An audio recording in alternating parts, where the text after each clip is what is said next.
Hello, EUR USD forecast. The EUR USD has rallied rather significantly during the trading session on Friday, as we continue to see the market react to the idea of lower inflation being just 7.7% in the United States.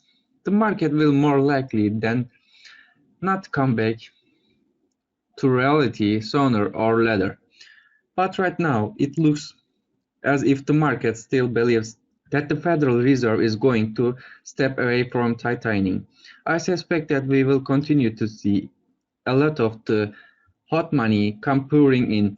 At the end of the day, you must keep in mind that the Federal Reserve is going to have to stay tight for quite some time. With that being the case, it's not a huge surprise to see that 1.0350 area of resistance, as it had offered support previously, and of course we have the 200-day EMA sitting just above there that could offer a significant amount of resistance. If we were to break above there, then it's possible that the market could go to the 1.06 level next. However, at the first signs of exhaustion, I think it's likely that we will continue to see plenty of sellers.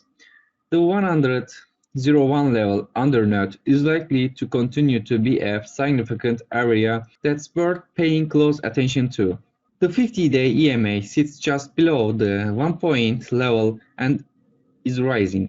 That would make a nice target, but if we were to break down below there, it's likely that we could go much lower. Either way, it's probably worth noting that we are between the 50-day EMA and the 200-day EMA, which typically determines long-term trends depending on which direction we break out. Ultimately, I think we have got a scenario where you can see a lot of volatility in this area, so be careful with that her position size, or because markets can be out of control much longer than you believe. After all, there is no real reason for the euro to be rallying. Yet here we are at this point. If we break above the 200-day EMA rather significantly, then you must start looking at the potential of a bigger and long-term correction. I am more than willing to start selling at the first signs of exhaustion in a market that quite frankly still has to look at the European Union with disdain.